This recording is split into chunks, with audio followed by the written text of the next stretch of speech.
Welcome to the One Goat and the Property Guys podcast, brought to you by Harcourt's Property Centre. I'm Sam Devlin, lead host and absolute legend of the podcast industry. I've always got Spudley Wudley, Nathan Bang Bang O'Neill, and Aaron Brooks alongside me as we look to navigate real estate, life, and the general business landscape as we interview people and find out if they truly are a goat or a spud.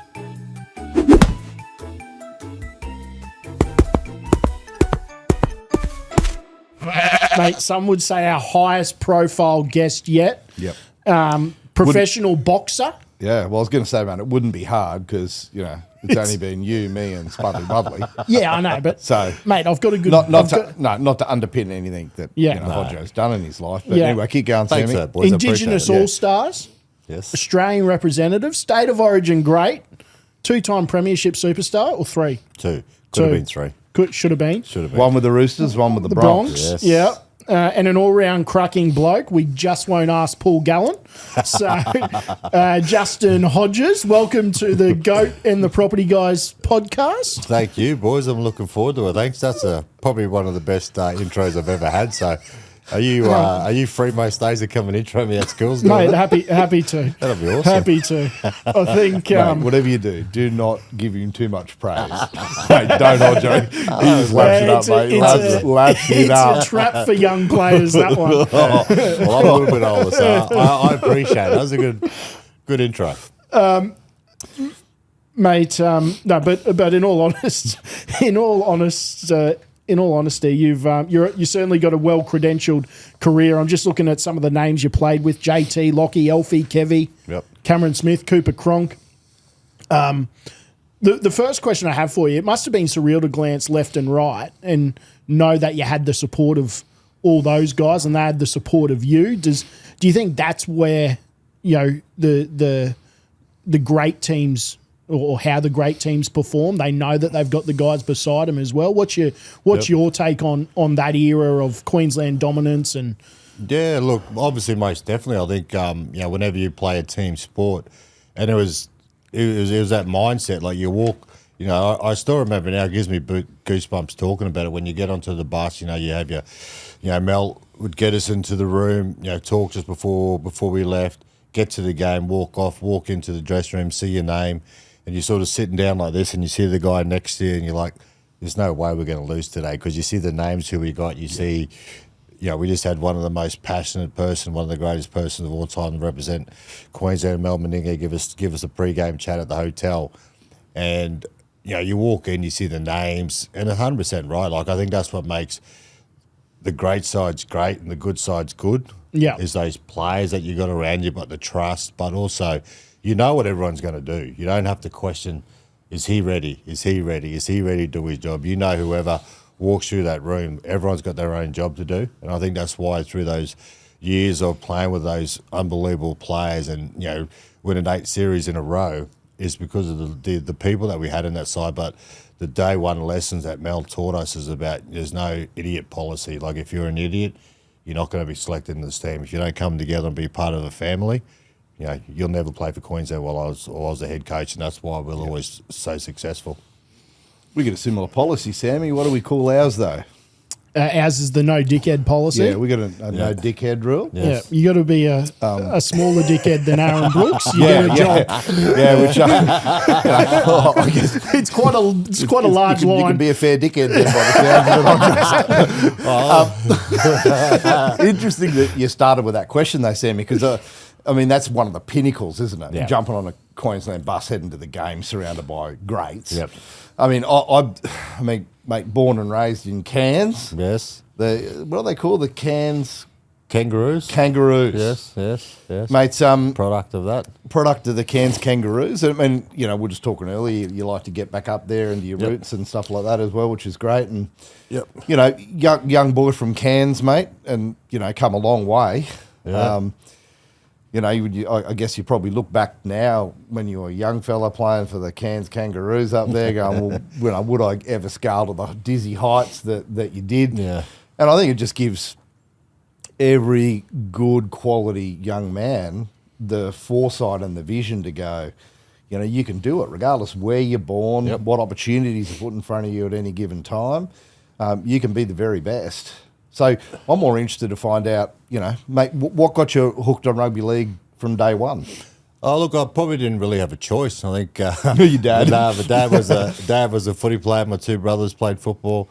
You know, growing up in an environment back home in Cairns where everyone, you know, rugby league was the number one sport. Obviously, AFL and cricket wasn't probably as popular as it is today. Rugby union really didn't have a big footprint, but, you know, rugby league was a way of life up there and still is. You know, we used to play in the street every day. Obviously, having two older brothers, I used to get bashed around a lot. Used to get bashed into the fence, bashed into the road. And I always waited for an opportunity when I got bigger to play them, but they won't play me now. Yeah. But, mate, I reflect on those days, and, you know, I was just a young kid, and I knew that I had a talent. I knew that I was, and I'm not saying this, you know, to be cocky, but I knew that I was better than most of the kids that I used to play against. Yep. And, you know, the reason why, like, my main motivation in life is obviously my mum had cancer, so we nearly lost her when I was about 12 years of age, I think, or 10. And being a young kid then, I sort of made a decision that I wanted to make something of my life. I wanted to put a roof over my mum's head. And for a young kid, and I still remember, you know, plain as day, we're staying at my uncle's house out at White Rock because obviously we didn't have enough money to all come down. Dad had enough money from work to drive mum down here to the hospital here because the Cairns hospital was pretty hopeless back then. They just said that she had a tummy bug and sent her home. So we were just lucky that 2 weeks later, the doctor said if you waited 2 weeks later, she wouldn't be here today. So that was my main reason, my motivation to always push myself to be better in rugby league. And like I said, I had a lot of people back home that said, mate, you're crazy, you're never going to make it. Stay here and play A-grade football for Cairns Kangaroos or Cairns Brothers. But I was a pretty stubborn person. Thank God. And I've always, you know, I used to watch some of, you know, the greatest players of all time play on TV, and I just imagined myself one day wearing the Broncos jersey, wearing the Queensland jersey, wearing the Australian jersey. And I just kept picturing it over and over in my head. And like I said, I knew that I was different. I knew I had a talent, and I didn't want to waste it. And I was fortunate enough to get signed when I was 12. So I was signed by the South Queensland Crushers before they folded. So there's a guy called Paul Bunn who he still looks after the Melbourne Storm recruitment today. So he's one of the best guys. So Bunny was there. Then Bunny took me across to the Broncos. Obviously, you know, Wayne was probably the best in terms of he didn't want me to move out of Cairns unless mum and dad came to Brisbane with me. So he wanted to give me the best opportunity to make it, because obviously most Indigenous kids, you know, they leave their home, they leave their community, they get homesick, and they take off home. So Wayne was awesome in that. So mum and dad came down, you know, with the belief of giving me the opportunity to, you know, to make it. You know, I never thought I'd reach those heights that you mentioned. You know, I just thought that, you know, I'd come down here, I'd work my bum off, you know. But, you know, you walk and you talk about before about walking in the dressing room. You know, when I first walked down, there's Alan Langer, there's Andrew G, there's, you know, Shane Webke, there's, you know, Brad Thorne, you know, Gordon Tallis, Wendell Saylor, Kevy Wallers, like the names just keep going. And you just learn from these guys, you know. And I was really big on learning and seeing how they all trained. And I watched Alf train, even though he was worse than me at fitness. But when he got to a game, he was the best player. Like it's about finding out what works and what ticks. But mate, to make it out of Cairns, and, you know, with the dream, you know, to play rugby league as a job, and, you know, still can't feather that, you know, rugby league was a job. You know, you're getting paid to do something that you love. But and like I say to most kids these days, like, there's no obstacle no more. There's no barriers. Like, there's always a pathway, no matter whether it's rugby league, whether it's real estate, whether it's a doctor. There's always good people out there that hopefully you can latch onto and find a pathway for yourself. But have in your mind, like, if you want to do something, you want to be successful at something, you got to work really, really hard at it, and you got to be dedicated. And, you know, that's all I did. I just backed my ability.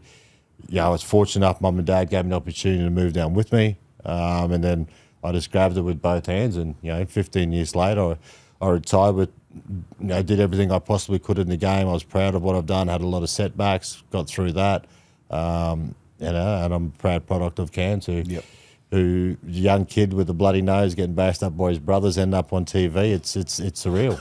No, that's awesome. My you know, one of my great memories of you, I was sitting in the stands, and I'll be maybe 2007, 8, 9, I can't remember, but it was late in the game, and one of the Queensland players got knocked out. Pricey, yes. Pricey, yeah, you remember. Yeah, I remember that one. And I remember the chill in the stands at the time, and all I remember is Justin Hodges. Did you tell him to put the bomb up?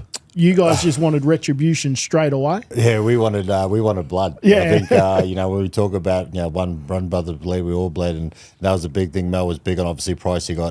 He got dog hit, and we were just livid. Yeah. But I remember going to Lockhurst and mate, just tap it and just throw it up in the air, and whoever caught it, we're just going to break their ribs and just get straight into it. Lockhurst like, no, I'm going to kick it. But I felt sorry because the guy at the back was Kurt Gidley.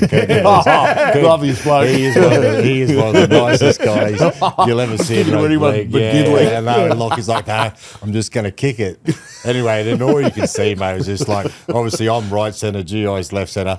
And you can see everyone just like, and poor Gibbs just copped it. And I think after that, that's when Benny Cray, we chased him and he ran backwards. And as you would when you got two angry blackfellas, me and Sam Donnelly chasing him running backwards. About 50,000 Queenslanders ready to storm the pitch as well. So, mate, I still remember that. I think, and that was how we showed our love for each other. Like we, like even though we're teammates, we played in different teams, but when we came to wear that maroon jersey, we all loved each other and we looked after each other. And mate, we were livid. Obviously, it was the end of the game, so we wanted blood any way we possibly could. So it was like watching a pack of mongrel dogs chasing down something, and that's how we got through it. Yeah, no, it was electric. I don't know why I brought that up. I just thought of it, but mate, natural talent or hard work.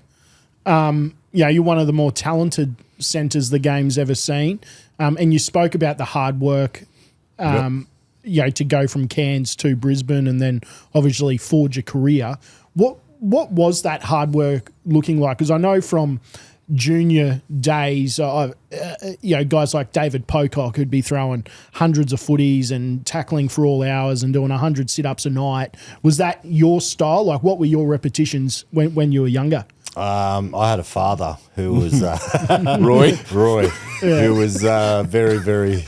I say mean, but he's the reason who I am today. He taught me some serious value. So if I dropped the ball, if I missed a tackle, if I did anything wrong in the game, straight away he'd pull me off and he'd sit me on the sideline. I wouldn't go back on for the rest of the game. Yeah, so you can imagine 7, 8, 9-year-old kid sitting there crying. Mum was a manager. Mum and dad would be arguing on the sidelines.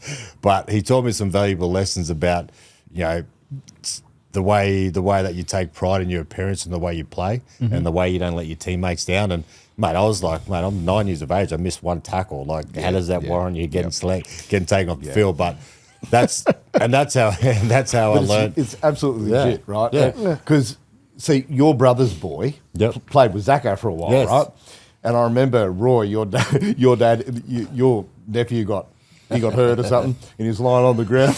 And your dad was the coach. He walked straight on the field, picked him up by his arm and his ankle, and just carried him off, put him on the side. Yeah, so he's good on you, right? And then your mum is the kindest soul ever, isn't she? Beautiful. Not that your dad's not a great guy, but they're very different people, right?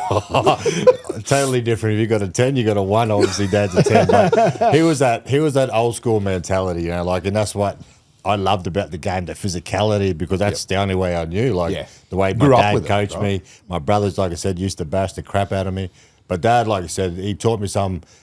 He said to me the other day, he said to my wife, he goes, because I want to coach my own son one day because I want to teach him the same lesson. My wife goes, look, he's not built like you. But I said, look, I'm not going to break him. But I said, I need him to understand how I learn, and that's how I coach. But then my dad must have said something to my wife the other day. He goes, if Justin's thinking about coaching Carter, do you reckon I can be his assistant? Really? Hang that up, brother, please. I said, no. Because, he is a tough man. And, mate, I remember back in the days, like, I was only young, but we joke about it at the family table, like, every time the whistle blew, we knew Dad was going to send off for 10 minutes. Yeah. Then he'd be in the change room punching the walls because he was just that's the way he played. He was aggressive, and people used to say to me, you're a grub, you're this and that. But I only played the only way I knew, and that was the way that I've been taught by my brothers and by my father, and the way it was up there. So, look, it was physical, and I loved the physicality of it all. And obviously my son's a bit different. Yeah, look, you made an interesting comment when we were having a chat earlier just about leadership and those things. And you made a comment earlier that when you first became the co-captain of the Bronx, that because, hey, you're a natural born winner. You're a competitor. You want to win, right? Yep. that you had to make that transition from your leadership from being a winning captain to helping people develop and understand that people make mistakes, right? Yes. Like you made a mistake, you're 9, you get pulled off, you sit on the sideline for the rest of the game. You know, get your Mars bar and your can of Coke nice and early, like I did most games. But all that aside, when your leadership's evolving, I guess, from that perspective, as that's been, you know, I guess you had Wayne Bennett and great coaches, right? Yep. But in saying that, you tend to learn from your coaches as you go through. Yep. And you know, I guess as a professional rugby league player now into a leadership position, all of a sudden you're thrown in the mix of, you know, quality human talent around you, lots of good quality people on and off the field. And you've got to sit there and go, well, hey, how do I lead these people? Yeah, look, it was a tough one because I never thought of myself as a captain. Like I just thought that, you know, it didn't bother me if I had to C beside my name or not. I just wanted to go out there and play football. But I remember the conversation I had with, I think Anthony Griffin was at the time. Sammy Thaiday was a captain and he wanted to make a change. And I said, look, obviously I didn't want to do it by myself because I didn't see myself like that. So I said, look, obviously me and Corey Parker were co-captains. Obviously, you know, Cos could deal with the media because I didn't really like talking to the media and I could concentrate with the players. But with that mentality of having winning, that's all I cared about. So I didn't care about people's feelings. And that's why I tell young kids these days, I was probably 2014, I wasn't the leader that I should have been. I was a pretty poor leader because, you know, I didn't take into account, you know, you could have been having some problems at home. You could have been having issues or whatever, but all that mattered to me was winning. So if you came on the field and you weren't at your best, yeah, I didn't want you on the field. I'll be doing everything I possibly can to get you off the field. And that was the type of person where I reflect and I look back now and, you know, the reason why I came into a captain is because a guy obviously called Paul White, our old CEO, he saw something in me as a leader that I never saw in myself because, like I said, I just had that stubborn mind of winning where reflecting on that year, he goes, mate, you've got to build relationships. You've got to be a leader. Yes, I love your mentality of winning, but you've got to get to know your players because some stage you're going to need them. And Wayne gave me the same advice where you can't just keep expecting people. Like there's a few of you guys who the elite of the elite and the rest of the guys sort of sit here. So these guys are never going to get to your level. You're going to have to come down to their level. And their level, if you get them to play at their level the best, well, then you'll play at your best and then you're going to be a great football side. And that's what got us to the grand final in 2015. Not because obviously my leadership, but it was because of the players that we had around us. Everyone had a voice. Everyone knew what we wanted to do. And it was about me making sure that I built relationships with, you know, guys like Cody Nicarima who was coming through and these younger kids that, you know what, if you want to say something at me and you put your hand up, like Anthony Milford, was obviously a talented kid, very quiet, didn't say much in meetings, and Wayne used to pick on him a fair bit. But then I used to stick up for him. And I said, mate, why? Like, it was the fifth play, Milf, you know, one game he got tackled. I said, mate, I don't care if he doesn't kick. Like, we're close to the try line. I'd rather him back his ability and good luck trying to stop him if he's got the ball in his hand and he's on fire. Like, there's nothing wrong with him doing that. And, you know, we used to argue back and forth, but then that's when, you know, building those relationships that made me a better leader in 2015 because I'm like, you know what, I need these guys on my side. Yes, me and Wayne used to argue a fair bit, but that was okay. Like, we've had those open conversations about that. Like, we could have an argument as long as the players don't see that because then I've got to be seen protecting the players because of I need them out there. So, yeah, so I learned a lot in 1 year and I've learned a lot of Paul White. He taught me a lot about leadership, which I talk about kids these days. Like, I wasn't probably the loudest talker. I was more of a doer. Like, and I had, you know, Lockie was the same. Lockie wasn't a loud person. Sometimes you'd think he didn't like you because he just didn't speak, but he just led by action. So I just thought, well, I'm going to build these relationships. Like Corey Norman, you know, Benny Teo and all these guys. I built a relationship. We used to call it the fat lap, where we used to get in my car, go up to the garage, get a can of Coke and a chocolate, and cruise around there while I had a smoke. You know, round Red Hill, and that's how we built relationships in the car. And that's how I started to consider myself as a leader because I started to, you know, get these young guys feeling comfortable about themselves, and I think that's what makes a good leader. Is about being vulnerable. It's about letting people see you in a different state where a lot of other people don't. No, I think Pretty awesome message there, because I know one of the things Aaron and I talk about, and you've had the pleasure of meeting Jen out the front, who I would say, No comment. Yeah. Well, I wouldn't. She'll come bursting through those doors at any stage, mate. She's probably don't.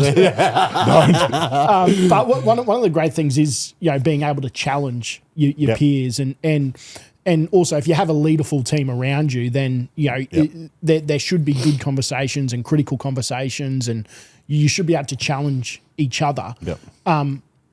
What was it like? Did Wayne ever bend? You said you're a stubborn person, so I can only imagine Wayne would have had some pretty good ideas about what the team wanted to do, and every great relationship between coach and captain, you should be able to challenge each other. How did those conversations go? Because if I asked Wayne that question, he'd say, yeah. Oh, look, the conversations went well. I think at the end of the day, I've known Wayne since I was 13, 14 years of age. So we built that relationship. When I left to go to the Roosters, none of the other Broncos people wanted me to come back, only him. So he was the guy that brought me back. So we had that relationship, even though things went a little bit sour when I left. We obviously got back together, had a chat. But there's days where we didn't see eye to eye. Like there's no.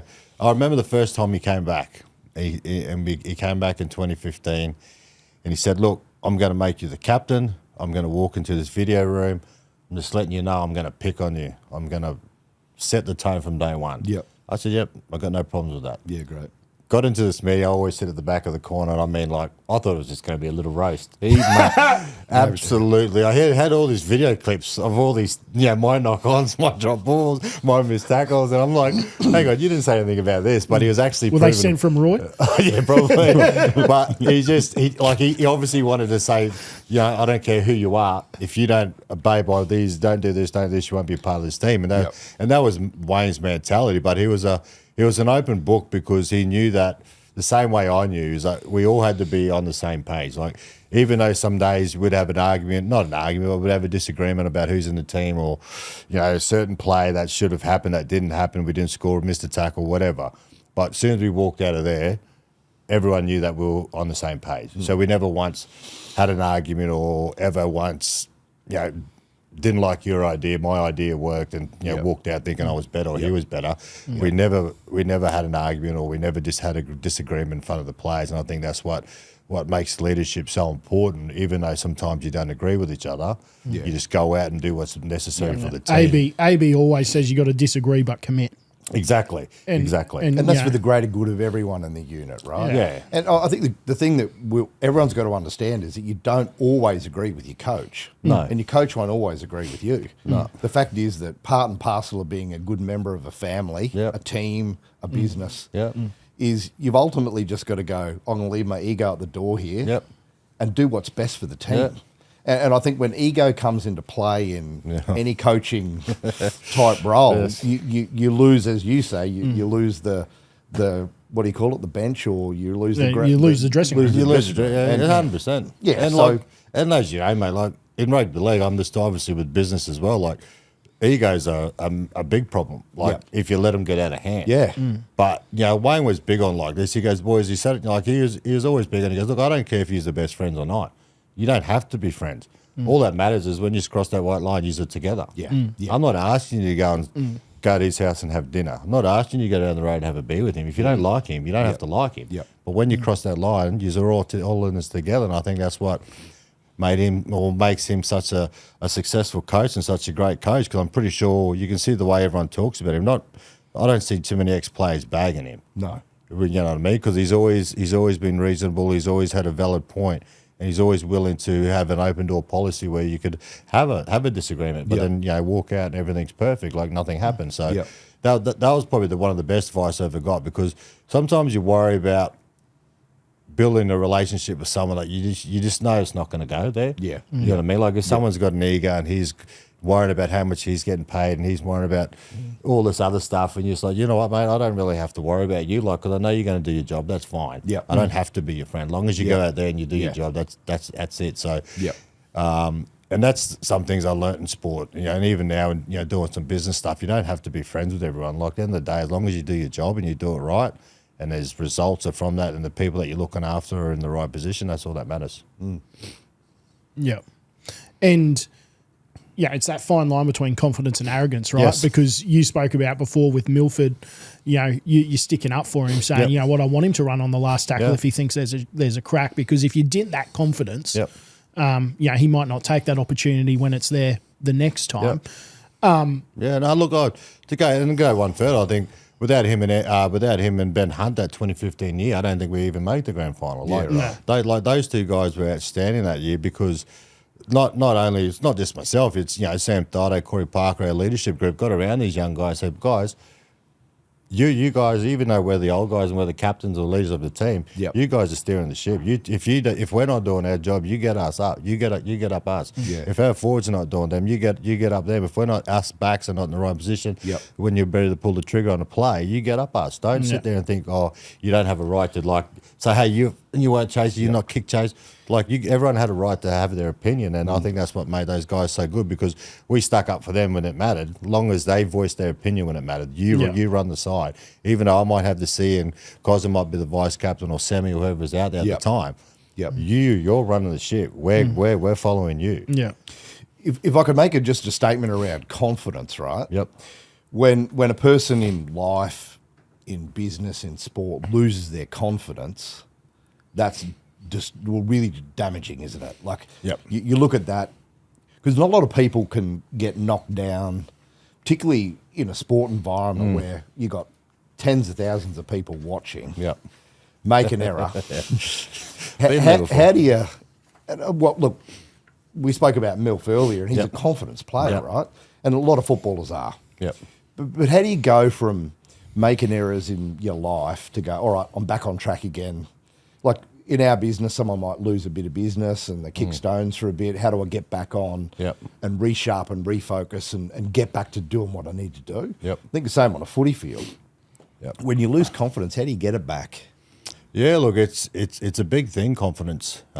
Especially at just talking in sport. Like if you're out there and you're dropping balls, you're missing tackles, and I've done it.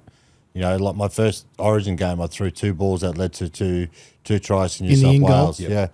Yeah, I got hooked off the field with 25 minutes to go. Didn't go back to the Roosters for 2 weeks. I went hiding because I thought I let my whole state down, let my whole family down, everyone down. So when you lose that confidence, it's about finding what makes you tick again. It's about putting things into perspective and going back to the process. And I think that's probably the best thing that I've always felt is that if there's somewhere, if I rocked up to the game and my headspace wasn't right, why wasn't it right? Yeah. Is my sleep? Is there something wrong at home, or is there something else affecting me? And did I do the right preparation in terms of my training this week? So, and everyone does. Like everyone goes through ups and downs in life. That's what you got to do, right? But look, if you lose confidence in anything that you do, it's going to be hard. It's going to be hard, but it's about making sure then take a step back. Give yourself some time to reflect on some of those decisions or some of those things that may have cost you to lose your confidence, because you don't lose your talent overnight. No. You don't lose your talent. You don't lose your vision. But you lose your confidence. Why? Because of things that may have led up to that. There's things that's in the back of your head, or there's things like that. So like everyone's and I always say this to people, like everyone has a bad day. Like I've watched Michael Jordan take the last shot and how many times he missed. But then how many times he makes it. So it's about it's confidence is everything, but it's about just keep.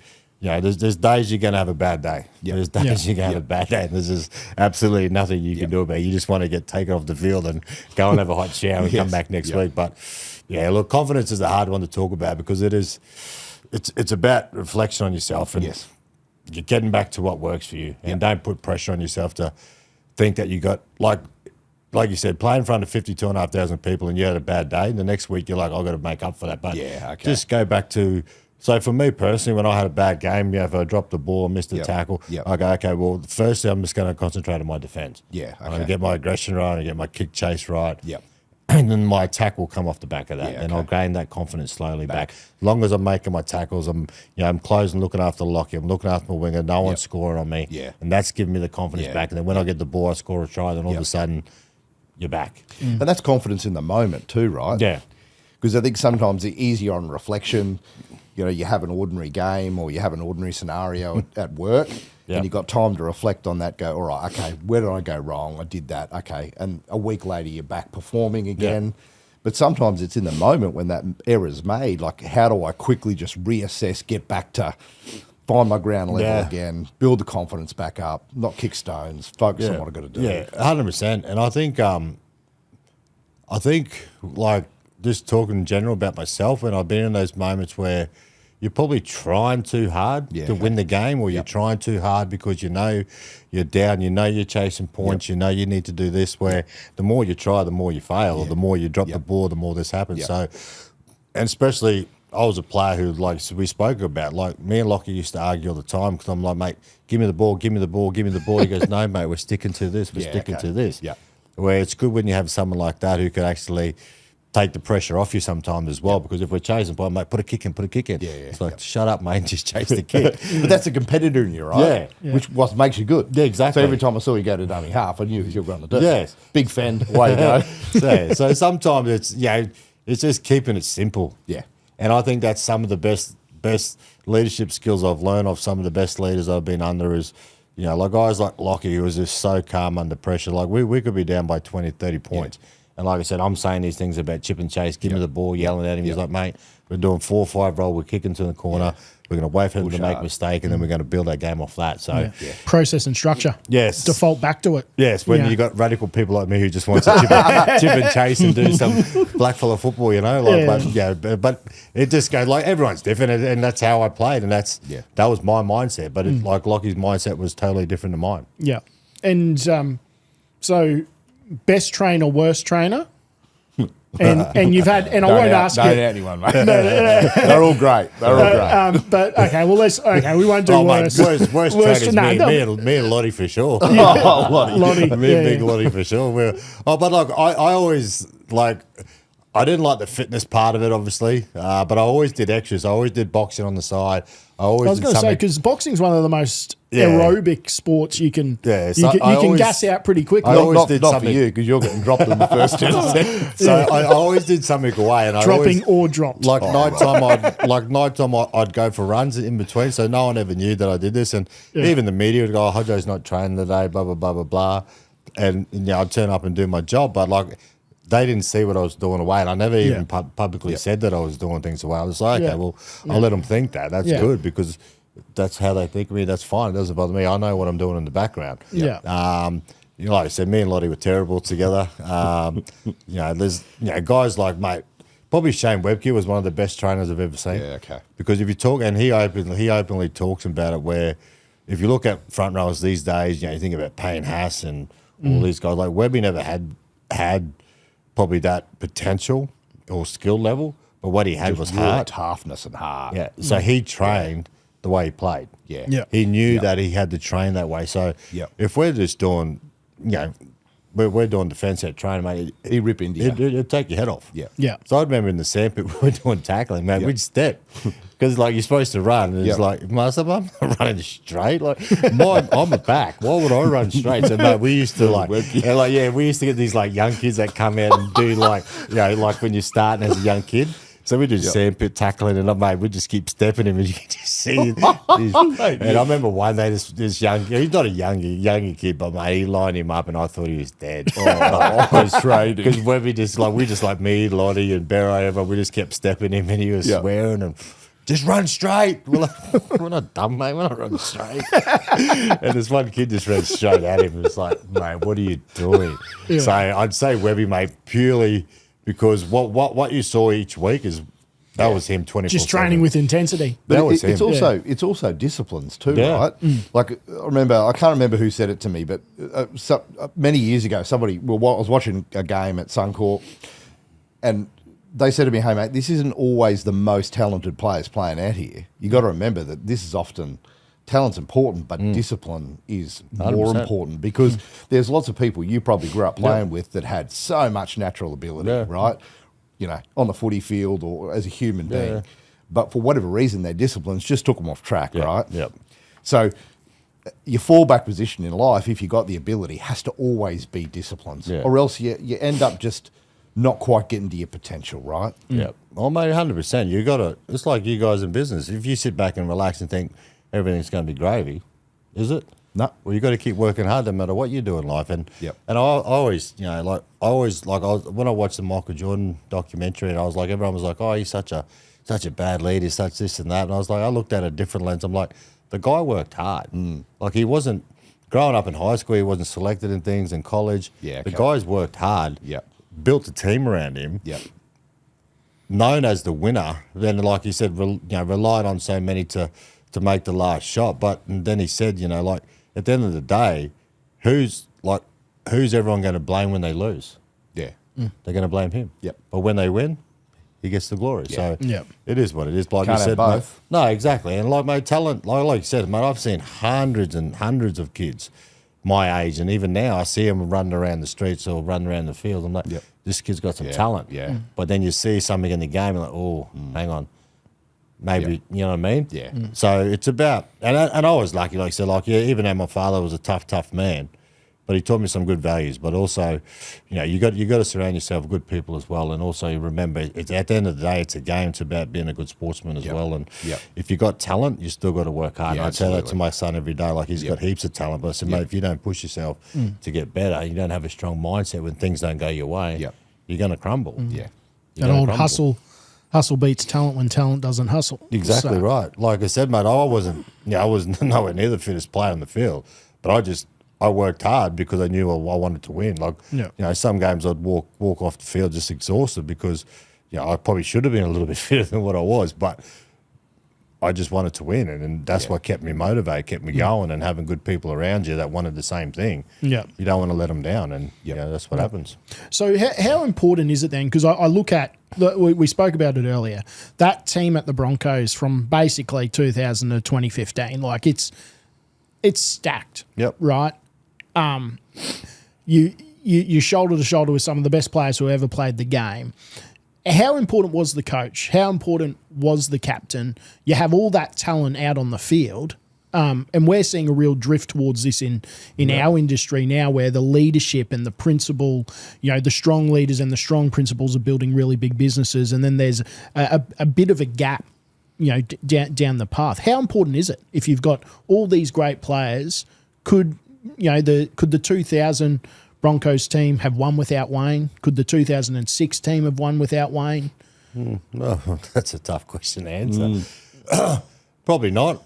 If I'm being honest, I think the way Wayne, his calmness around everything, probably the big thing, he kept everyone calm. He took a lot of pressure. I remember coming into the 2006 back end of Origin, I think we lost 5 or 6 games, so no one gave us a chance. Everyone thought we're just going to lose and get knocked out. I don't remember some of the comments he made, but he took a lot of pressure off a lot of players who probably weren't playing their best, and that allowed us to just close in on our 4 walls. We got absolutely, because then we saw our coach sitting here like this on TV, blaming himself. Yeah, and we're okay. like, hang on, Yeah. this is not his fault. This is on us. Yeah. So I think some of his best. So there's no way in the world in 2006. Yeah, we don't win. Like we played Melbourne Storm twice that year. We got flogged. Yeah. And we ended up beating them in the grand final. Like without him taking that pressure off us, leading into that final series. There's no way in the world we make it, because obviously, the noise, as you know, being a one-team town and being part of the Broncos up here, everyone, you walk down the street and everyone's in there. I used to hide at home for days. Didn't want to even go down to the grocery shop to get groceries. I used to call mum, bring dinner around home because of obviously the fans. But I think coaches like that are so important. If you look at Ivan, even Ivan Cleary now, what he's done at Penrith. Yeah. Like I was coaches, going to say that earlier, mate. You look at that for that. I think, how many did they lose in a row or something? Was it 7? Yeah, at the start of the year. At the start of the year. yeah.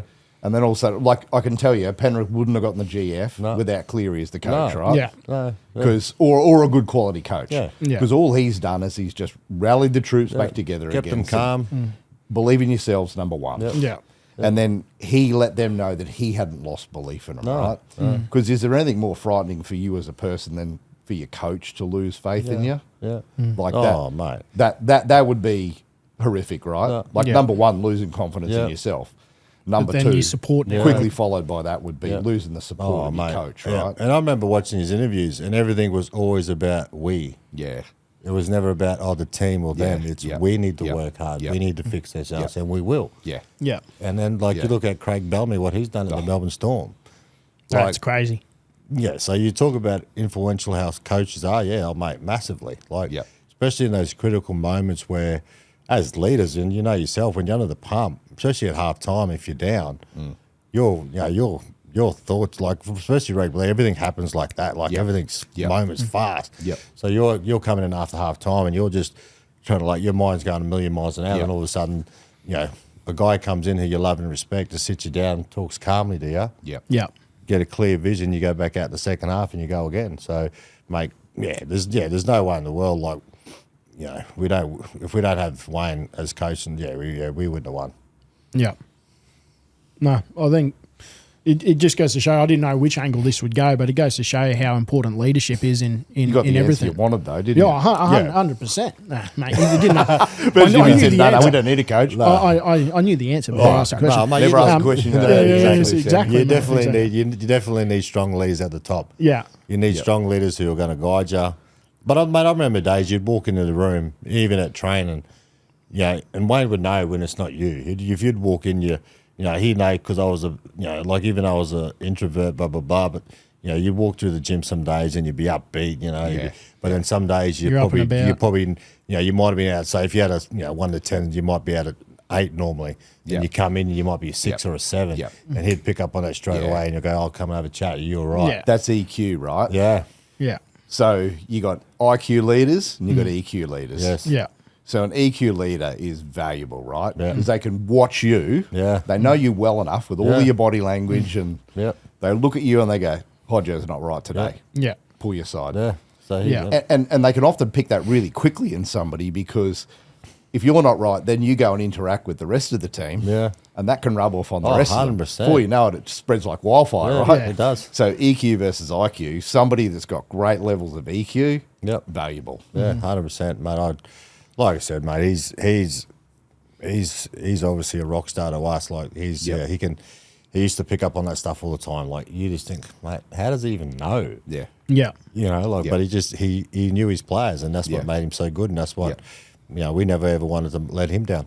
Yeah.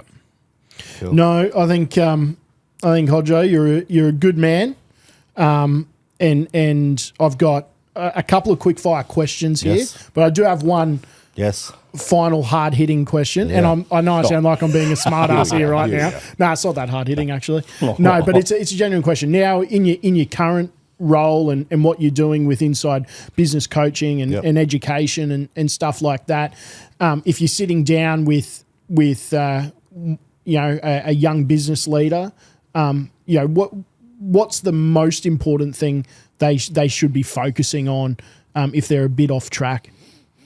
I think communication. I think that's something that I've learned over the years. Like I said, because I'm an introvert, I'm probably wasn't the best communicator. I think putting your hand up for help, I think that's probably the biggest thing, and surrounding yourself with people who are going to give you the best advice possible and going to help you. I think that's, for me, what I'm doing now, like helping young kids and get them to believe in themselves. Do the stuff around well-being, about it's okay to talk about your issues, especially for young men. Like if I told my dad that I was, these days, back then, if I started crying, I'd probably get slapped around the face. Where these days it's okay to be a man and to share and your that's good feelings. though, right? Yeah, So good. 100%. And that's what we tell young people, and we want them to realise, yes, there is a lot of negative things out there. There's a lot of negative people, but there are good people out there trying to help. And this is what we're trying to do. And I was a kid, I wasn't the smartest kid in school. I was good at sport, get me on the sporting field, shine, get me in a classroom. I'd be shut down because I didn't want to read. I didn't want to spell something on the board. And I said, look, the kids, that's okay. But I was fortunate enough to have a 15-year career. Not everyone gets to do that. So what's your backup plan if you're putting all your eggs into this basket? So education, so if we're talking about education, we try and help them to build up their capacity in terms of how much effort you put in here is the same amount of effort you put in there. And remember, there's always someone there that's going to have your back. There's always someone there that's going to want the best for you. So I think being a young kid or being someone, especially with you guys, is being around you guys and seeing how business works and what makes you guys, what motivates you guys, what makes you tick, how you lead. Now, that's my advice to young leaders is surround yourself with the best leaders you possibly can who you're going to learn and you're going to strive off, and they're going to give you, sometimes it might be a critical conversation, but it's a conversation knowing that person's got your interest at heart. It's like if Wayne came to me and said, mate, you played like crap today, I need you to do this and that. I said, yes, coach, I'm sorry. And I'll respond next week. Yeah. So having that conversation, but then knowing that young person, it's not like, if Brooksy came to me and goes, mate, you didn't do this, you didn't do it. It's not because he's getting uppy, because he actually loves me and sees the potential in me. He cares. And he sees that I can do that, but I'd let myself down. So I think probably those young people having a better understanding about who they are as well, and when they're hanging around good leaders, listen to their advice. But obviously sometimes when it's a critical thing, it's nothing personal. They just see something in you that Paul White saw something in me that I didn't see in myself. Yeah. That's awesome. The moment. No, I love it. Great All right. advice, mate. Quickfire goat round. Here we go. This will be good. Brace yourself for this one, Hodge. Toughest opponent you ever marked? Oh, look, I always say Matty Cooper. I always say Matty Cooper because, obviously we had a fight against each other, but he was a guy, I was a guy, as you know, I was like to put crap on people, and he never backed down. Like if I put crap on him, he'd put my head into the dirt as well. So I love playing against Coops. Okay, bigger rush, scoring at Suncorp, or stepping into the boxing ring against Paul Gallen? Oh, look, stepping into the ring. Stepping into the ring was one of the scariest things I've ever done. But I was grateful that I did it. But mate, Gal was a different human. He was so fit. He was so super fit. But look, I loved it because he was a competitor. I was a competitor. There was no rubbish apart from him hitting me in the back of the head 4 or 5 times. I won't talk about that. But no, I think stepping in the ring. Yeah. Stepping in the ring was probably mate, it was the most scariest thing I've ever done in my life. Yeah, that's awesome. Favorite Origin moment? Probably the 2015, my last year. I think we ended up winning 50-something to 4. It was supposed to be a decider. That was my last ever game. My son Carter was in the crowd. He's only 1 or 2, but by half time that game was, I think, 30-0 or 30-4. So we knew that we had it wrapped up. So probably that last 40 minutes was probably one of the most enjoyable parts of my career, because I get to look up and I see my family there, and I think about the people who got me here. I think about the hard work. So I always go back to reflect on the 2015 Origin, and playing with some of the greatest players I've ever played with, and knowing that they knew that was my last game, and for them to send me out that way was, even though they probably, we never spoke about it, but I knew they went into extra efforts to make sure I went out a winner. No, I love that.